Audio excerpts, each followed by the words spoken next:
कृष्ण हरे हरे हरे राम राम राम हरे हरे हरे कृष्ण कृष्ण कृष्ण हरे हरे। राधे राधे भक्तजनों, हम आज आपको श्रीमद् भागवत महापुराण कथा का 33 स्कंद में 20वां अध्याय सुनाते हैं। ब्रह्मा जी की रची हुई अनेक प्रकार की सृष्टि का वर्णन। उससे पहले हम श्री कृष्ण भगवान परमात्मा परमेश्वर श्री कृष्ण भगवान को हम प्रणाम करते हैं, हाथ जोड़ के उनकी स्तुति करते हैं, वो हमें आशीर्वाद दे और अपना आशीर्वाद बनाए रखे। उसके बाद श्रीमद् भागवत गीता को हम प्रणाम करते हैं, द्वारकाधीश को हम प्रणाम करते हैं। 20वां अध्याय। सनकादिक जी कहते हैं, सूत जी पृथ्वी रूप आकार पाकर स्वयं भू मनु के आगे आने वाली संतति को उत्पन्न करने के लिए किन किन उपायों का अवलंबन किया। विदुर जी बड़े ही भगवत और भगवान श्री कृष्ण के अनन्य सदस्य थे, इसीलिए उन्होंने अपने बड़े भाई धृतराष्ट्र को उनके पुत्र दुर्योधन के सहित भगवान श्री कृष्ण का अनादर करने का कारण अपराधी समझकर त्याग दिया। वह महेश्वरी देहायन के पुत्र थे और महिमा में उनसे किसी प्रकार कम नहीं थे, तब तथा सब प्रकार भगवान श्री कृष्ण आश्रित और कृष्ण भक्त के अनुगामी थे। तीर्थ सेवन से उनका अनंत कारण और भी शुद्ध हो गया। उन्होंने कुरुक्षेत्र हरिद्वार में बैठे हुए तत्व ज्ञानियों में श्रेष्ठ मैथिली जी के पास जाकर और क्या पूछा। सूजी, उन दोनों में वार्तालाप होने पर श्री हरि के चरणों से संबंध रखने वाली बड़ी ही पवित्र कथाएं हुई होगी, जो उन्होंने चरणों से निकले हुए गंगा जल के समान संपूर्ण पापों को नाश करने वाली होगी। सूजी, आपका मंगल हो। आप हमें भगवान की वह पवित्र कथा सुनाइए। प्रभु के उद्धार चरित्र तो कीर्तन करने योग्य होते हैं। भला ऐसा कौन रसिक होगा जो श्री हरि के लीला अमृत का पान करते करते तृप्त हो जाए। नेमी शरणाईवासी मुनियों के पास आकर पूछने पर उग्र सेवा सूजी ने भगवान में चित्त लगाकर उनसे कहा, सुनिए। सूजी ने कहा, मुनिगण, अपनी माया से बरहा रूप धारण करने वाले श्री हरि की रसातल से पृथ्वी को निकालने से और खेल में ही तिरस्कार पूर्वक हिरण्याक्ष को मार डालने की लीला सुनकर विदुर जी को बड़ा ही आनंद हुआ और उन्होंने मुनि मैथिली जी से कहा। विदुर जी ने कहा, ब्राह्मण, आप प्रोक्त विषयों को भी जलाने वाले हैं, अतः ये बताइए कि प्रजापतियों के प्रति श्री ब्रह्मा जी ने मरीचि और प्रजापति को उत्पन्न करने फिर सृष्टि को बढ़ाने के लिए क्या किया। मरीचि आदि मुनीश्वरों ने और स्वयं में भऊ मुनु ने भी ब्रह्मा जी से आज्ञा किस प्रकार प्रजा की वृद्धि की। क्या उन्होंने इस जगत को पत्नियों के सहयोग से ही उत्पन्न किया या अपने अपने कार्य से संतुष्ट रहकर अथवा सबने एक साथ मिलकर ही इस जगत की रचना की। महती जी ने कहा, विदुर जी, जिसकी गति को जानना अत्यंत कठिन है, उस जीव को प्रारंभ, प्रकृति के नियंता, पुरुष और काल, इन तीनों हेतुओं से तथा भगवान की सन्निधि से त्रिगुण में ही प्रकृति में शोभ होने पर उसे महत्त्व उत्पन्न हुआ है। देव की प्रेरणा से राज प्रदान महत्त्व, वैकारिक, सात्विक, राजस और तामस 3 प्रकार का अहंकार उत्पन्न हुआ है। उसने आकाशवादी 5-5 रत्नों के अनेक वर्ण प्रकट किए हैं। वे सब अलग अलग रहकर भूतों के कार्य रूपी ब्रह्मांड की रचना नहीं कर सकते हैं।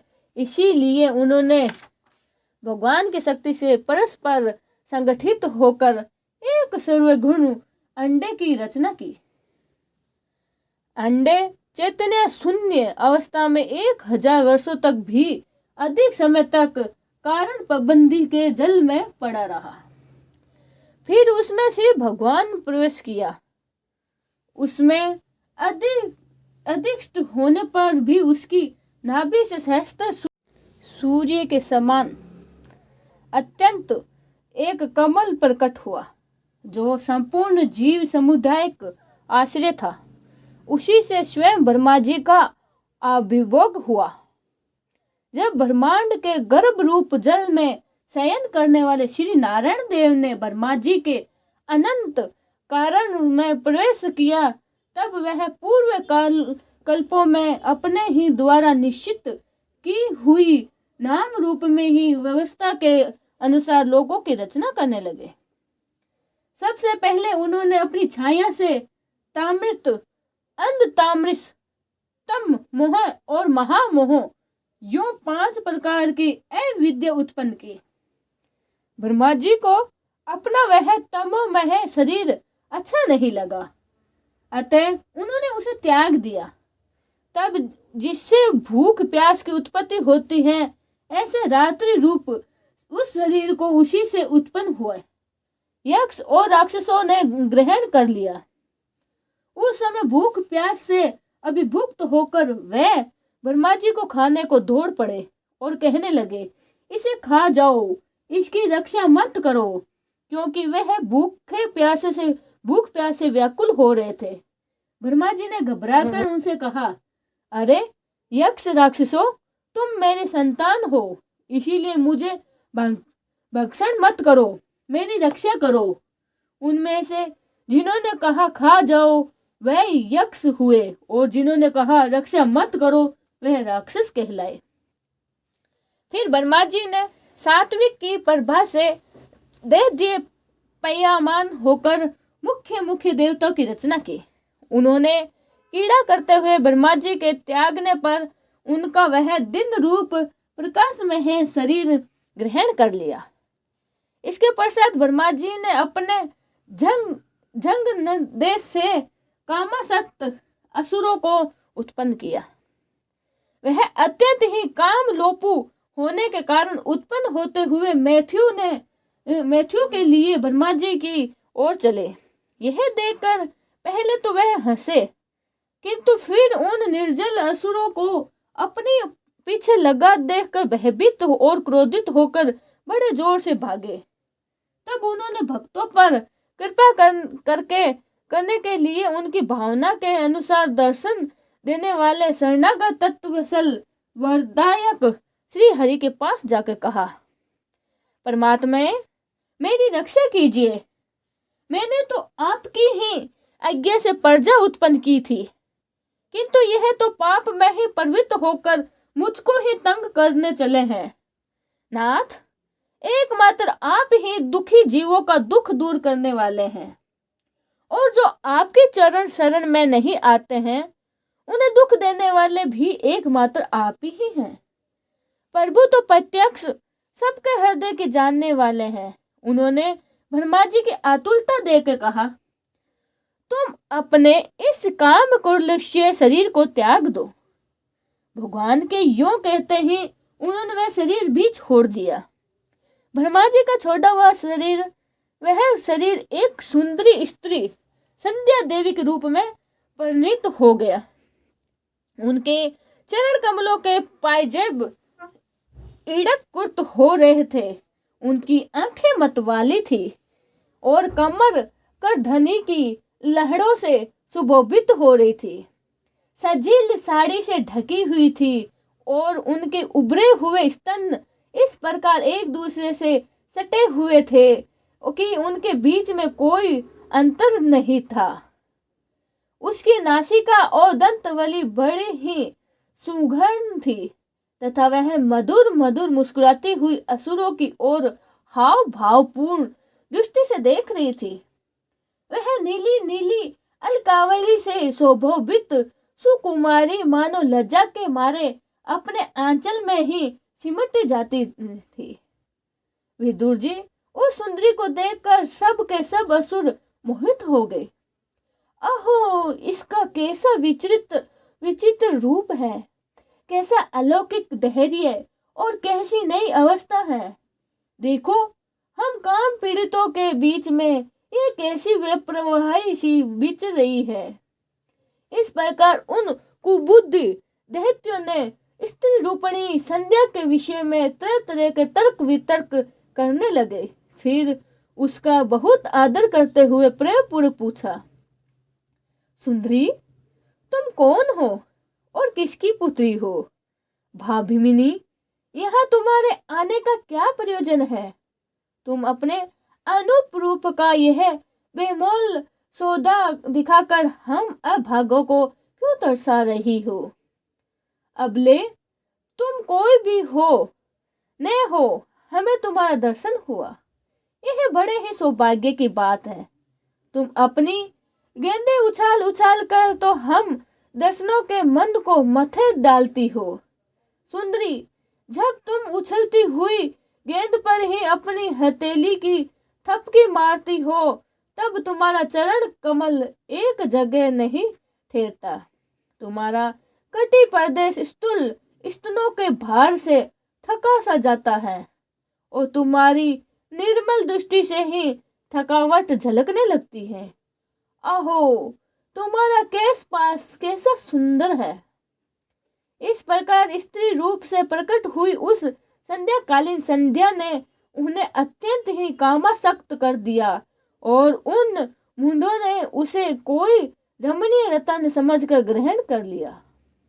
तदंतर ब्रह्मा जी ने गंभीर भाव से हंसकर अपनी कांतिमयी मूर्ति से, जो अपने सौंदर्य का मान आप ही अस्तवादन करती थी, गंधर्व और अप्सराओं को उत्पन्न किया।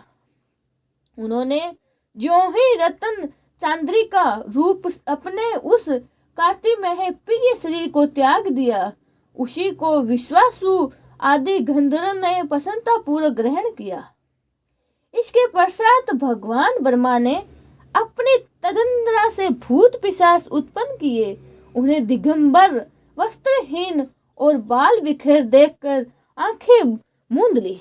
ब्रह्मा जी के त्यागे हुए उस झभाई रूप शरीर को भूत पिशाचों ने ग्रहण किया।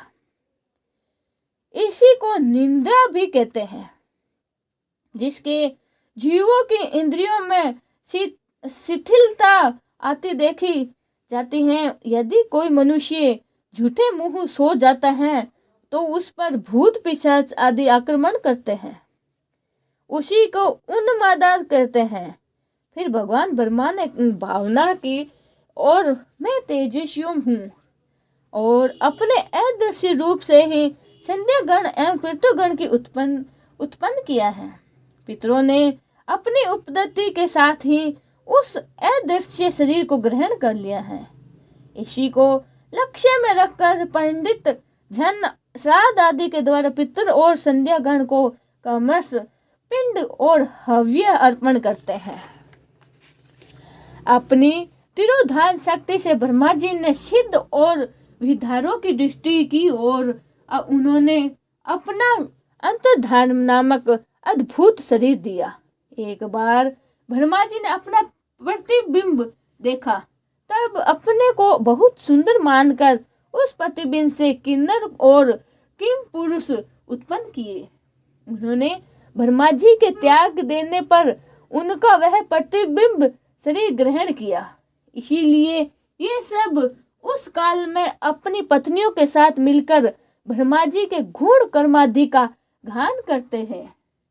एक बार ब्रह्मा जी सृष्टि की वृद्धि न होने के कारण बहुत चिंतित होकर हाथ पैर आदि यवकों से कर लेट गए और फिर क्रोधवश उस भोग में है शरीर को त्याग दिया।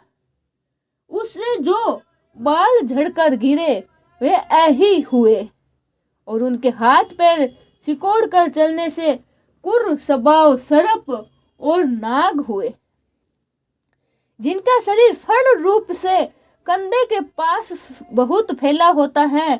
एक बार ब्रह्मा जी ने अपने को कृतकृत्य सा अनुभव किया। उस समय अंत में उन्होंने अपने मन से ही मनुओं की सृष्टि की। ये सब प्रजा की वृद्धि करने वाले हैं। मन स्त्री ब्रह्मा जी ने उनके लिए अपना पुरस्कार शरीर त्याग दिया। मनुओं को देखकर उनसे पहले उत्पन्न हुए देवता गंधर्व आदि ब्रह्मा जी की स्तुति करने लगे। वे बोले, विश्वकर्ता ब्रह्मा जी, आपकी यह मनुओं की सृष्टि बड़ी ही सुंदर है। इसमें अग्निहोत्र आदि को सभी की प्रतिष्ठा है। इसकी सहायता से हम भी अपना अन्न ग्रहण कर सकते हैं। फिर आदि ऋषि ब्रह्मा जी ने इंद्र संयम पूर्वक तप विद्या योग और समाधि से संपन्न हो अपनी प्रिय संतान ऋषि गण की रचना की और उनमें से प्रत्येक को अपने समाधि योग ऐश्वर्य तप विद्या और वैराग्य में ही शरीर का अंश दिया। बोलिए श्री ब्रह्मदेव की जय हो। हरि शरणम हरि शरणम हरि शरणम हरि शरणम। अब हम आपको 21वां अध्याय सुनाते हैं। कदम जी की तपस्या और भगवान का वरदान। विदुर जी ने पूछा, भगवान, स्वयंभू मनु का वंश बड़ा ही आदरणीय माना गया है। उसमें मैथुनम धर्म के द्वारा प्रजा की वृद्धि हुई थी। अब आप मुझे उसी की कथा सुनाइए। ब्राह्मण आपने कहा था कि मनु के पुत्र प्रियव्रत और उत्पन्न प्रदा ने 7 दीप पृथ्वी का धर्म पूर्वक पालन किया था तथा उनकी पुत्री जो देवहूति नामक से विख्यात थी कदम प्रजापति को विवाही गई थी। देवहूति योग के लक्षण यमादि से संपन्न थी। उसमें महायोगी करम जी ने कितनी संतानें उत्पन्न की, वह सब प्रसंग आप मुझे सुनाइए। मुझे उनसे सुनने की बड़ी ही इच्छा है। इसी प्रकार भगवान रुचि और ब्रह्मा जी के पुत्र दक्ष प्रजापति ने भी मनु की कन्याओं का पाणी ग्रहण करके उनसे किस प्रकार क्या क्या संतान उत्पन्न की, यह सब चरित्र भी मुझे सुनाइए। महत्या जी ने कहा, विदुर जी, जब ब्रह्मा जी ने भगवान कदम को आज्ञा दी कि तुम संतान की उत्पत्ति करो, तो उन्होंने 10,000 वर्षों तक सरस्वती नदी के तीर पर तपस्या की। वह एकाग्रत चित्त से प्रेम पूर्वक पूजनियों प्रचार द्वारा शरणागत वरदायक श्री हरि की आराधना करने लगे। तब सतयुग के आरंभ में कमल नयन भगवान श्री हरि ने उसकी तपस्या से प्रसन्न होकर उन्हें अपने शब्द ब्रह्मामय स्वरूप में मूर्तिमान होकर दर्शन दिए। भगवान की वह भव्य मूर्ति सूर्य के समान तेजोमयी थी।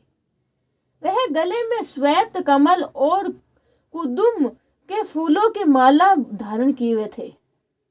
मुख कमल नीली और चमकीली अलावली से सुशोभित था। वह निर्मल वस्त्र धारण किए हुए थे। सिर पर झिलमिलाता हुआ स्वर्ण बड़ा मुकुट था। कानों में झगमगाते हुए कुंडल थे और कर कमलों में शंख चक्र गदा आदि आयुध विराजमान थे।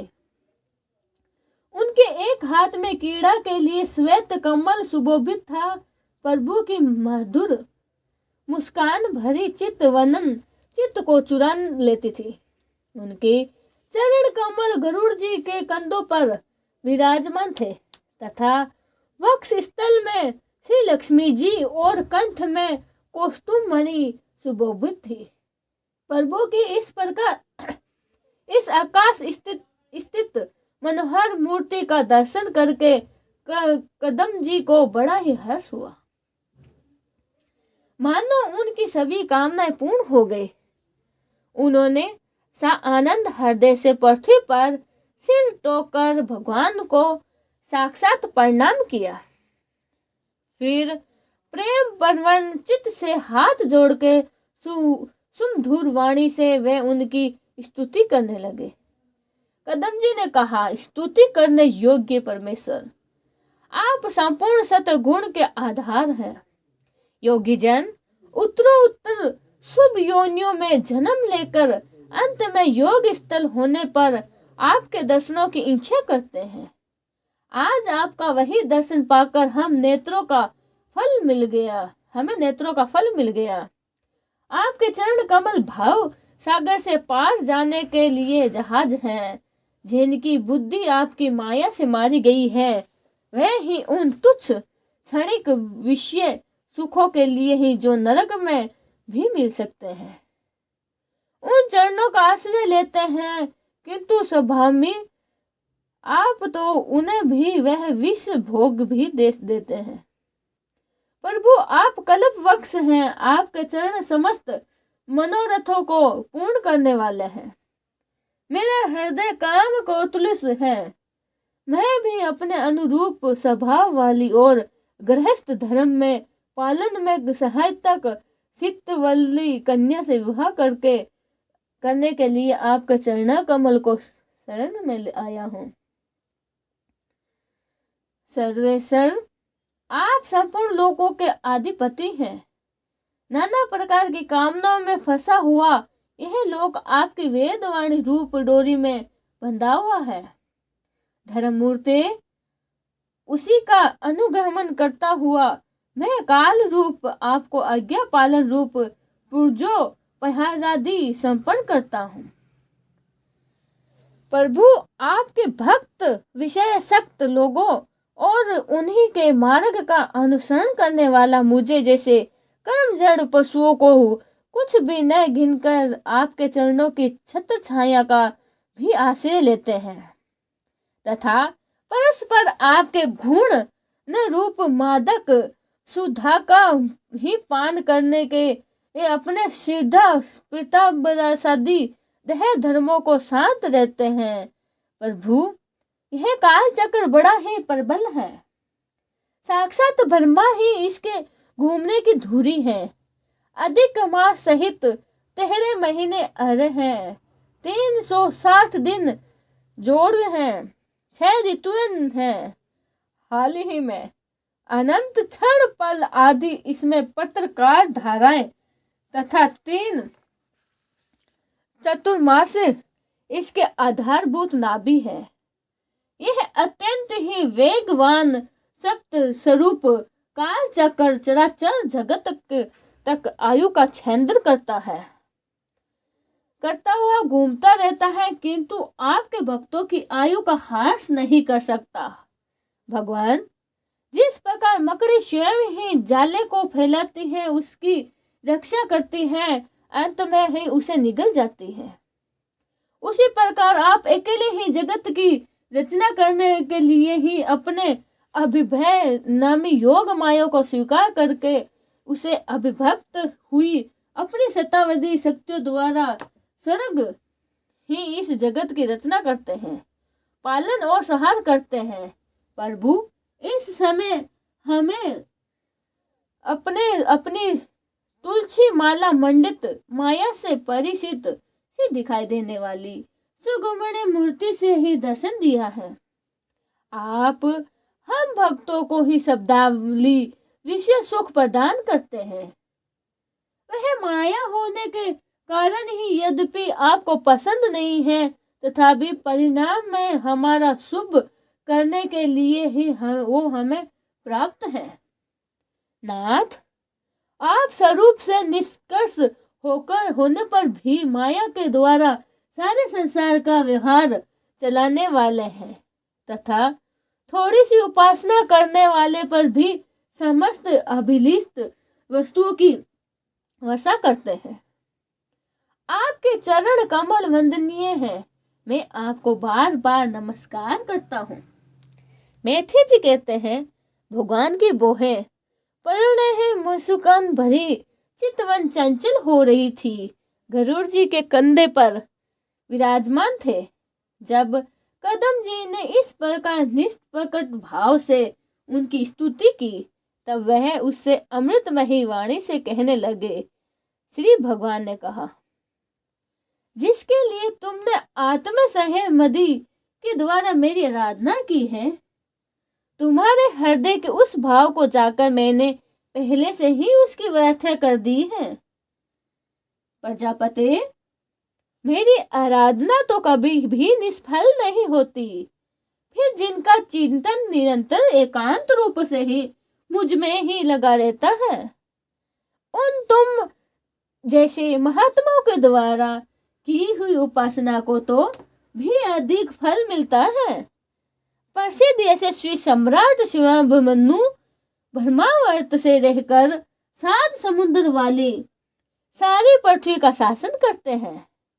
विप्रव, वह परम धर्म महाराज महारानी शत्रुपों से 7 तुमने मिलने के लिए परसों यहाँ आएंगे। उनकी एक रूप, यौवन, शील और गुणों में संपन्न श्याम लोचना कन्या इस समय विवाह के योग्य है। प्रजापते, तुम स्वतः उसके योग्य हो, इसीलिए वह तुम्ही को वह अपनी कन्या का अर्पण करेंगे। ब्राह्मण, गत अनेकों वर्षों से तुम्हारा ही चित्त जैसी भाइयों के लिए ही समाहित रहा। अब शीघ्र ही वह राजकन्या तुम्हारी वैसी ही पत्नी होकर यथेष्ट सेवा करेगी। वह तुम्हारा वीर्य अपने गर्भ में धारण कर कर उससे 9 कन्याएं उत्पन्न हो करेगी, और फिर तुम्हारी उन कन्याओं से लोक रहित से अनुसार मरीचि आदि ऋषिगण पुत्र उत्पन्न होंगे। तुम भी मेरी आज्ञा का अच्छी तरह पालन करके से शुद्ध चित्त हो, अब फिर अपने सब कर्मों का फल मुझे अर्पण करके मुझको ही प्राप्त हो जाओगे। जीवों पर दया करते हुए तुम आत्मज्ञान प्राप्त करोगे, और फिर सबको अभय दान दे अपने सहित संपूर्ण जगत को मुझ में ही और मुझको ही अपने में स्थित देखोगे। महामनु, मैं भी अपने अंश कला रूप से तुम्हारे हृदय द्वारा तुम्हारी पत्नी देवहूति के गर्भ से ही अवतरित होकर संख्या शास्त्र की रचना करूंगा। महते जी कहते हैं, विदुर जी, कदम ऋषि जी से इस प्रकार संभाषण करके इंद्रियों के अंतमुख होने पर प्रकट होने वाले श्री हरि सरस्वती नदी से घिरे हुए बंधुस्वर स्थिरतों से यहाँ कदम ऋषि तप पर कर रहे थे, अपने लोक को चले गए। भगवान के सिद्ध मार्ग वैकुंठ मार्ग की सभी सिद्ध स्वर प्रशंसा करते हैं। वह कदम जी के देखते देखते अपने लोक को सिधार गए।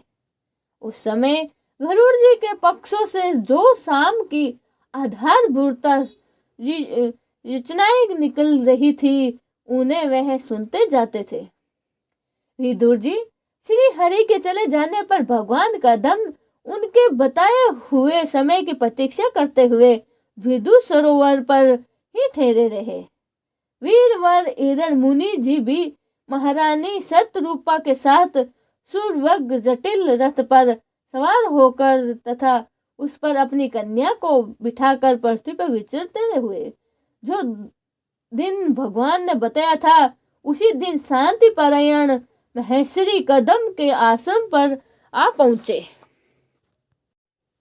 सरस्वती के जल से भरा हुआ यह बिंदु सरोवर वह स्थान है जहां अपने शरणागत भक्त कदम के प्रति उत्पन्न हुई अत्यंत करुणा के वशीभूत हुए। भगवान के नेत्रों से आंसुओं की बूंदें गिरने लगी। यह तीर्थ बड़ा ही पवित्र है। इसका जल कल्याणमयी है और अमृत के समान मधुर है तथा महेश्वरी गद सदा इसका सेवन करते हैं। उस समय विदुर सरोवर पवित्र वृक्ष लताओं से गिरा हुआ था, जिन्हें तरह तरह की बोली बोलने वाले पवित्र मृग और पक्षी रहते थे। वह स्थान सभी ऋषियों के फल और फूलों से संपन्न था और सुंदर वन शैली भी उनकी शोभा बढ़ाती थी। वहां झुंड के झुंड मत वाले पक्षी चहक रहे थे। मत वाले भोरे भंडरा रहे थे। उनमते मयूर अपने पीछ फैलाकर बैठे हुए थे, नट की भांति नृत्य कर रहे थे और मतवाले कोक की कोल कहू कहू करके मानो एक दूसरे को बुला रहे थे। वह आश्रम कदम, चंबक, अशोक, कर्ज, बुगुल, कुल, आसन, कुंदन, मंदरा, कुटल जल और नए नए आम के वृक्षों से अलंकृत था। वहां जल काग, बतख आदि जल तर तैरने वाले पक्षी, हंस, कुरुक, जलमुर्ग, सारस, चकवा और चकोर मधुर स्वर से कलरव कर रहे थे। हिरन, सुअर, स्याही, नीलगाय, हाथी, लंगूर, सिंह, बानर, नेवले और कस्तूरी मृग आदि पशुओं से वह आश्रम घिरा हुआ था। आदिराज महाराज मुनि ने उस उत्तम तीर्थ में कन्या के सहित पहुंचकर देखा कि मुनीश्वर कदम अग्निहोत्र से निवृत्त होकर बैठे हुए थे। बहुत दिनों तक उग्र तपस्या करने के कारण वे शरीर से तब बड़े ही तेजस्वी दिख रहे थे तथा भगवान के स्नेह पूर्वक चितवन दर्शन और उनके उच्चारण किए करते हुए कर्ता मृत रूप सुदूर वचनों से सुनने से इतने दिनों तक तपस्या करने पर भी वह विशेष दुर्लभ नहीं जान पड़ते थे। उनका शरीर लंबा था, नेत्र कदम कमल दल के समान विशाल और मनोहर थे। सिर पर जटाएं सुशोभित थी और कमर पर चीर वस्त्र थे। वह निकट में ही से देखने पर बिना सान पर चढ़ी हुई महामूल्य मणि के समान मलिन जान पड़ते थे। महाराज स्वयं भव मनु को अपनी कुटी में आकर प्रणाम करते देखकर उन्होंने उन्हें आशीर्वाद से प्रसन्न किया और यथोचित अतिथियों की रीति से उनका स्वागत सत्कार किया।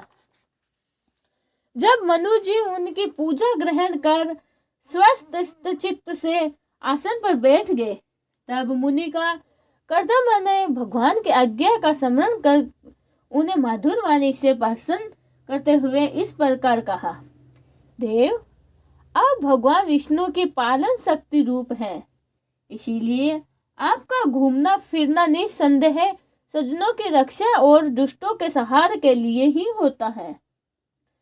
साक्षात विशुद्ध विष्णु स्वरूप है तथा भिन्न भिन्न कार्यों के लिए सूर्य, चंद्र, अग्नि, इंद्र, वायु, यम, धर्म और वरुण आदि रूप धारण करते हैं।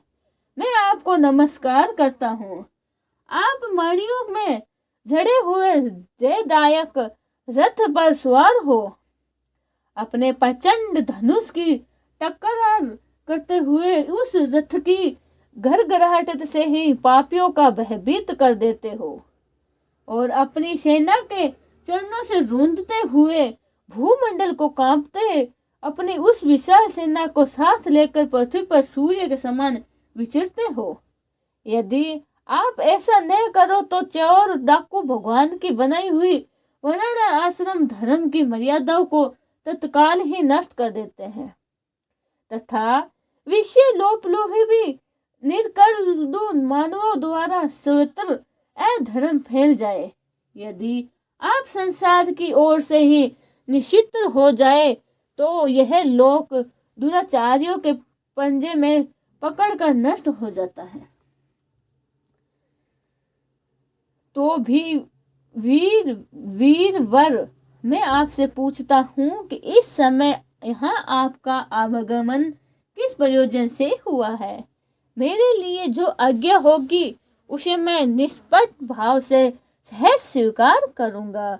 बोलिए श्री कृष्ण भगवान की जय हो। 22वां अध्याय, देवहूति के साथ कदम प्रजापति का विवाह।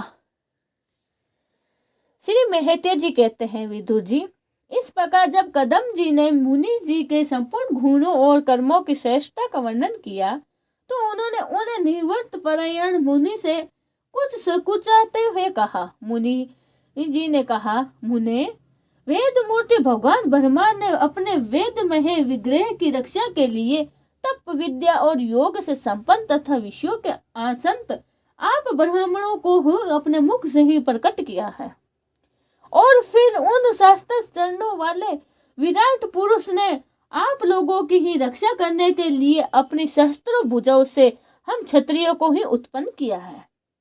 इस प्रकार ब्राह्मण उनके हृदय और क्षत्रिय शरीर कहलाते हैं। अतः एक ही शरीर से संबंध होने के कारण अपनी अपनी ओर एक दूसरे की रक्षा करने वाले उन ब्राह्मण और क्षत्रियों को की वास्तव में श्री हरि की रक्षा करते हैं, जो समस्त कार्य कार रूप होकर भी वास्तव में निस्वार्थ कार हैं। आपको दर्शन मात्र से ही मेरे सारे संदेह दूर हो गए हैं, क्योंकि आपने मेरी प्रशंसा से ही मुझसे स्वयं ही प्रजा पालन किए इच्छा वाले राजा के धर्मों का बड़े ही प्रेम से निरूपण किया है। आपका दर्शन अजितेंद्रिय पुरुषों को बहुत ही दुर्बल है।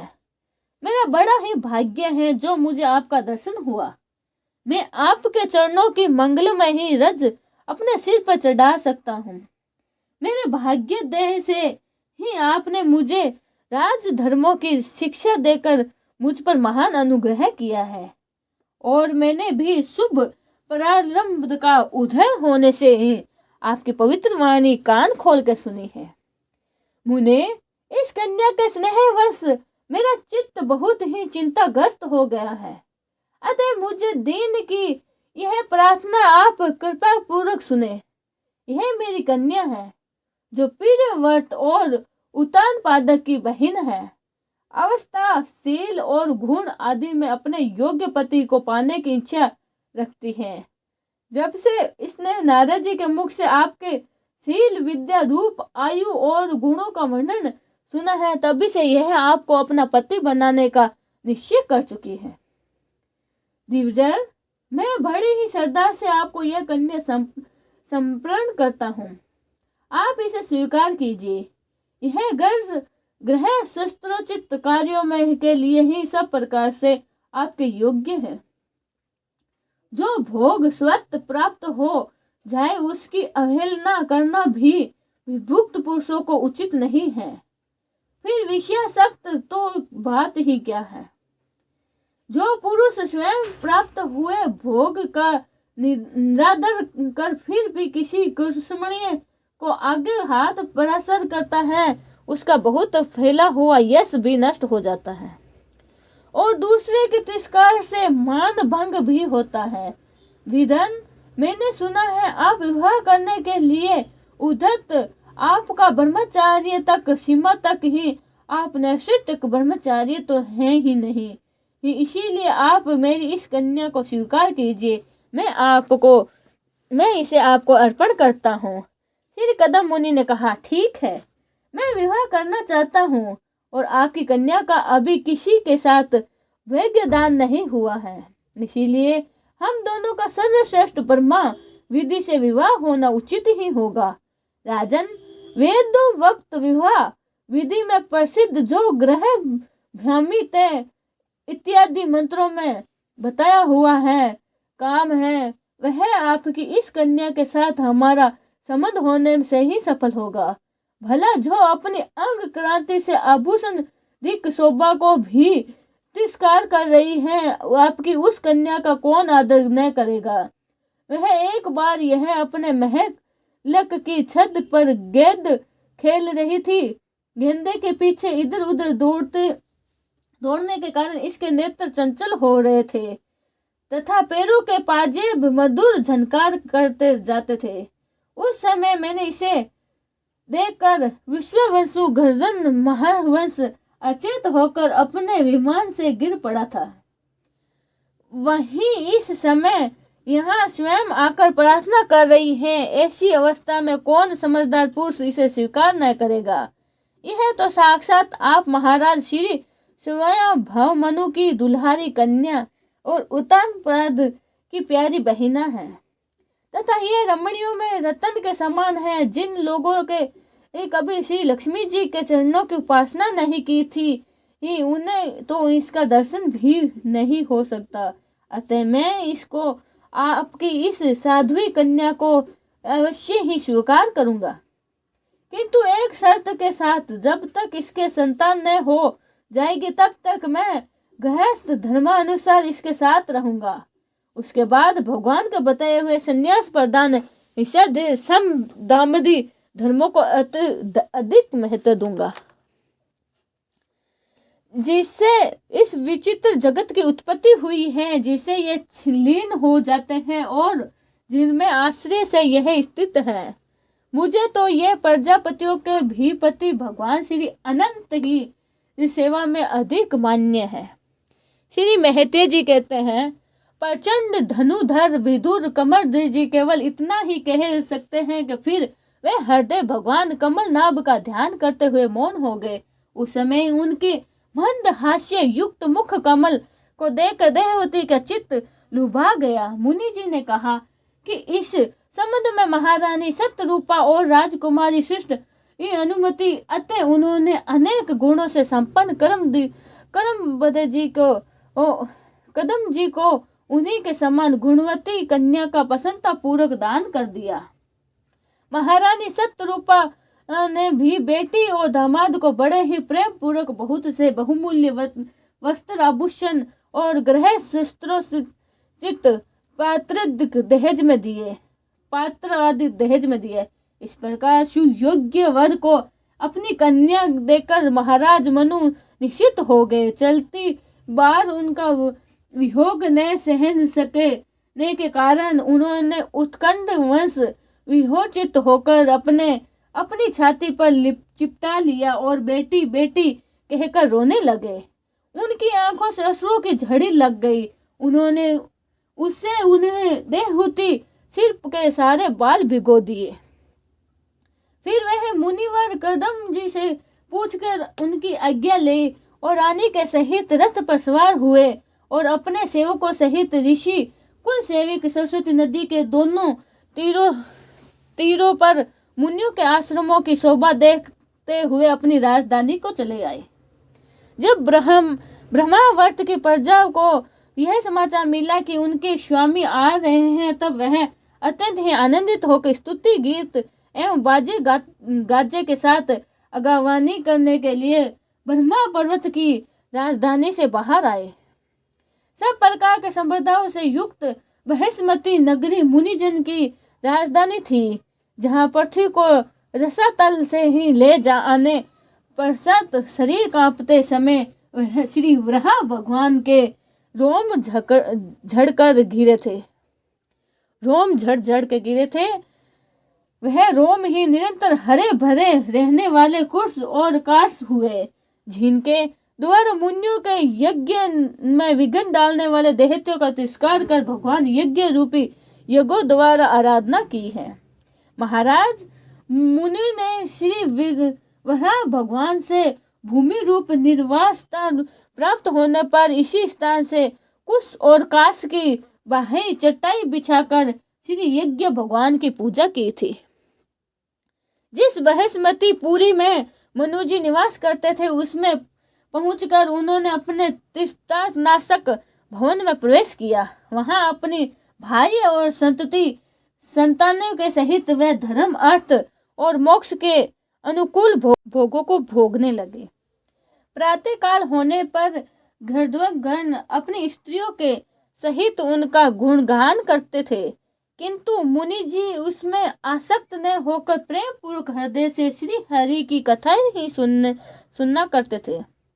वह इच्छा अनुसार भोगों का निर्माण करने में ही कुशल थे, किंतु मनशील और भगवत परायण होने के कारण भोग उन्हें की चित्त के ओर विचलित नहीं कर पाते थे। भगवान विष्णु की कथाओं का श्रवण, ध्यान, रचना और निरूप करते रहने के कारण उन्हें मंदवारों को व्यतीत करने वाले क्षण कभी व्यर्थ नहीं जाते थे। इस प्रकार अपनी जागृत आदि तीनों अवस्थाओं में अथवा तीनों गुणों को अभिभूत करके उन्होंने भगवान वासुदेव के कथा प्रसंग में अपने मनंतर ही 71 चतुर्युग पूरे कर दिए। व्यास नंदन विदुर जी, जो पुरुष श्री हरि के आश्रित रहता है उसे शारीरिक, मानसिक, दैविक, मनुष्यिक अथवा भौतिक दुख किस प्रकार कष्ट पहुंचा सकते हैं। मनु जी निरंतर समस्त प्राणियों के हित लगे रहते थे। मुनियों के पूछने पर उन्होंने मनुष्य के तथा समस्त वर्ण और आश्रमों के अनेक प्रकार के मंगलमय धर्मों का भी वर्णन किया। जगत के सर्वप्रथम सम्राट महाराज मनु वास्तव में ही कीर्तन के योग्य थे।